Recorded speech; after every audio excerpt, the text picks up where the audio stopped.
Still remember the sound of the kettle clicking off that morning, like it was announcing something ordinary, something safe.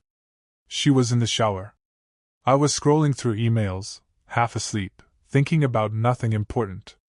15 years of marriage had turned our mornings into quiet routines, predictable in a way I used to find comforting. Back then, I believed stability was the same thing as truth. We had a house that always smelled faintly of coffee and laundry detergent, 2 kids who were growing faster than I could emotionally keep up with, and a life that looked, from the outside, like it had settled into place. No drama. No chaos.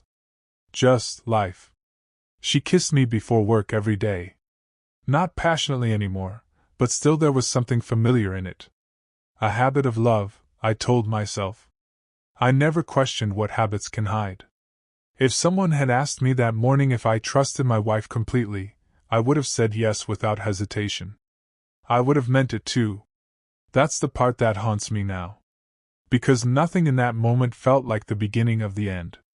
It felt like any other Tuesday. And yet, somewhere I didn't know existed, another life was already unfolding. One I wasn't part of at all. Looking back, I can see the small cracks, but at the time they just looked like normal life wearing thin. She started taking work trips, more often about 6 or 7 years into the marriage. At first, I didn't question it. Her job had always required travel, meetings, conferences, late-night calls. I even used to joke about how busy she was becoming, how she was married to her job more than me. She'd laugh, kiss me on the cheek, and tell me I was being dramatic. There were nights she didn't answer calls. Messages left on read until the next morning. Sometimes she'd come home exhausted, distant, but affectionate enough that I never felt justified in pressing harder. We had kids, bills, schedules. Life was always loud in other ways. I told myself suspicion was just insecurity dressed up as logic. But there were moments I ignored. Once, I noticed a hotel receipt in her bag from a city she hadn't mentioned. She said it was a layover. Another time, a colleague's name came up in a context that didn't quite fit her explanation, and I let it slide. Because trust is easier than digging. And because I loved her. Or at least I loved who I thought she was. The turning point was so small it almost feels embarrassing now.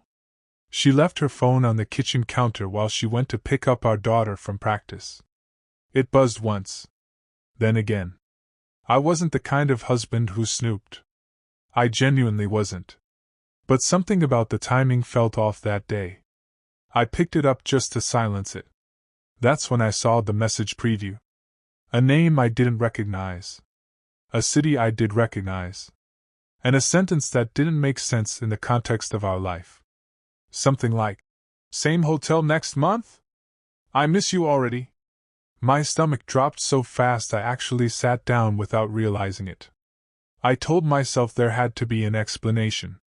Work. Clients. Misunderstanding. But my hands were already shaking before I could even finish the thought. When she came home, I was still sitting there holding her phone like it had burned me. She noticed immediately.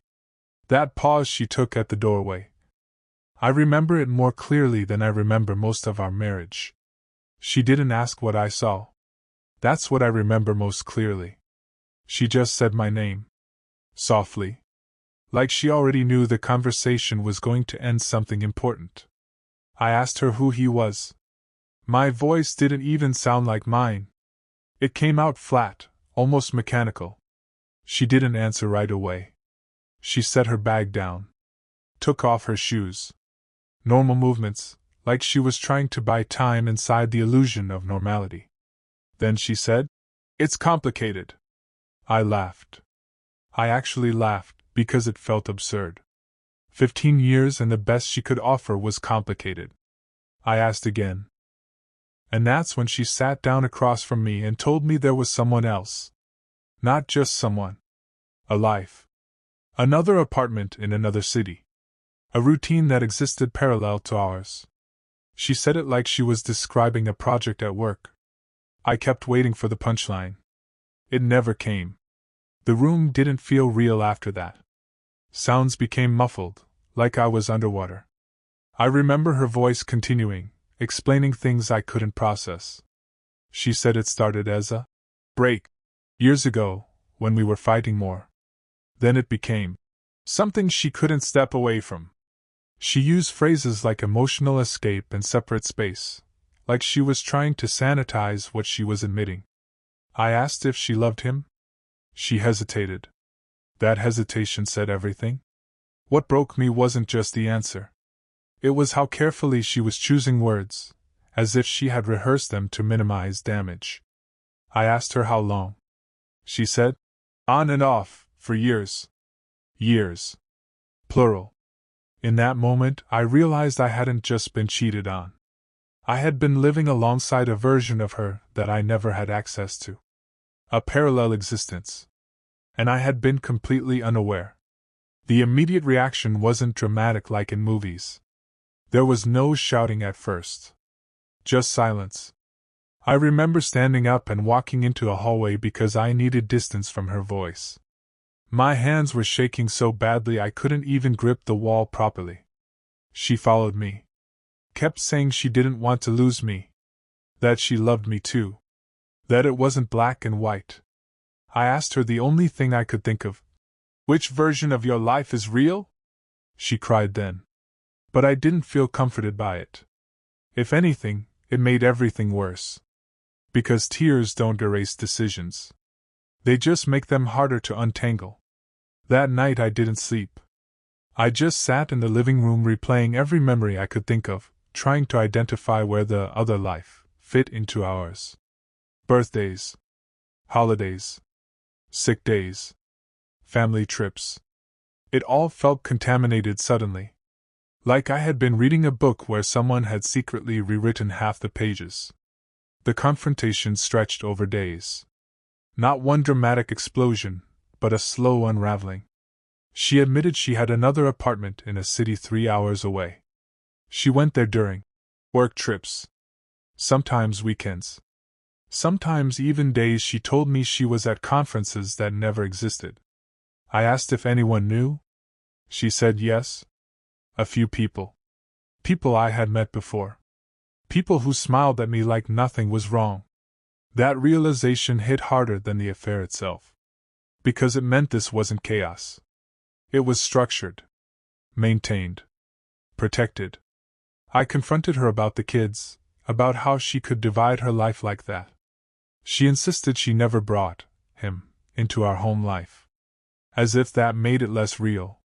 We argued for hours. Then stopped. Then started again. At one point she said, I never stopped loving you. And I told her, then you don't know what love is. I don't even know if I meant it. I just needed something solid to stand on. The emotional aftermath didn't arrive all at once. It came in waves. At first, it was anger. Sharp and consuming. I couldn't look at her without feeling my chest tighten. Then came disbelief again, like my mind refused to fully accept what had happened. Then came something worse. Self-doubt. I started questioning everything I had been in the marriage. Was I inattentive? Was I absent in ways I didn't see?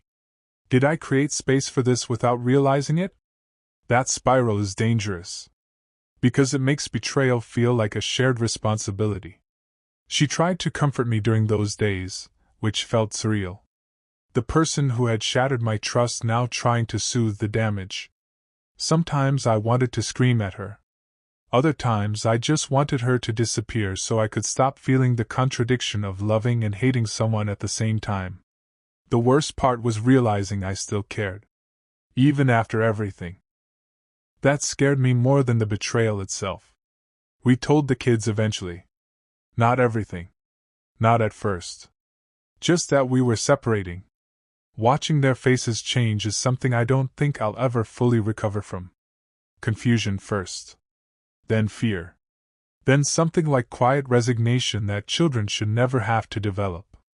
We agreed to keep things stable for them, but stability was already gone.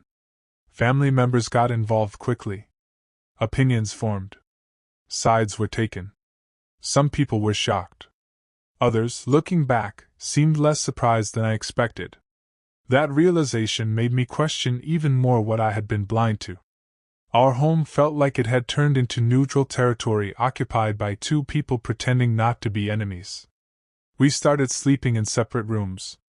Not because of anger anymore, but because proximity felt unbearable in its honesty. Every shared space reminded me that we had once built a life that now felt like it belonged to strangers. The hardest conversation was the one where I asked her why. Not the logistics. Not the timeline. Just why. She struggled with it. Said she felt split. That she couldn't let go of either life because each fulfilled something different. I told her that wasn't an answer. She said she didn't know how to choose. And I realized then that I had been waiting for a version of remorse that would make sense to me. But there wasn't going to be one. Because from her perspective, she had been sustaining two truths at once. And from mine, one of them had been a lie the entire time. There's no bridge between those two realities. Only collapse. After that conversation, something in me stopped trying to fix it. Not forgiveness. Not anger. Just effort. The consequences spread quietly through every part of life. Work became difficult. Concentration disappeared. I'd sit in meetings and realize I hadn't heard a single word. Friends tried to be supportive, but there's a limit to how many times you can retell something like this before it starts sounding unreal even to you. Sleep stopped being reliable. I'd wake up at 3 a.m. convinced I had imagined it all, only to remember again in full detail. She still moved between the two cities for a while. Like she was trying to phase out one life without fully letting go of the other. That in-between period was the most emotionally disorienting. I hated her. I missed her. Sometimes in the same hour. That contradiction is exhausting in a way I can't fully explain. It's like being split into two people who refuse to agree on anything except pain. There were attempts at reconciliation. Therapy. Conversations. Agreements that lasted a few days before collapsing under their own weight. She wanted to rebuild. I wanted to understand how anything could be rebuilt on a foundation I no longer trusted existed. Every time she touched my hand, I thought about the other life. Every time she said she was sorry, I wondered which version of her was apologizing. Eventually, I stopped trying to differentiate. We became two people orbiting the same history without being able to enter it together again. There was a moment in therapy when she said she didn't want to lose our story. And I remember thinking, we don't even agree on what our story is. That was the final disconnect. Not betrayal, but incompatible memory. The separation wasn't dramatic. No slammed doors. No final explosive fight. Just gradual withdrawal. Logistics first. Then emotional distance. Then silence that became more comfortable than conversation. She eventually moved fully to the other city. The kids adjusted in ways that made me feel both proud and devastated. Children adapt faster than adults. That's not always a good thing. I stayed in the house. But it doesn't feel like home anymore. It feels like evidence. Sometimes I walk through rooms and remember versions of life that no longer align with what I know now. It's strange how places can stay the same while everything they represent dissolves. People say time heals. I think time just teaches you how to carry things without dropping them. I still don't know how to categorize what happened. Was I living a lie? Was she living two truths? Was I simply not paying attention to a second reality that existed alongside mine? Those questions don't resolve cleanly. What I do know is this: trust doesn't just break. It rewrites everything that came before it. There are days I feel almost normal. Then something small triggers it. A smell, a route, a phrase, and I'm back in that kitchen holding her phone, realizing my entire understanding of my life was incomplete. She still reaches out sometimes. Short messages. Checking in? Asking about the kids. I respond. Briefly. Politely. But there's a distance now that doesn't shrink. It just becomes the shape of everything between us. I don't think there's a clean ending to this. No moral lesson that makes it easier. Just consequences that continue unfolding long after the discovery.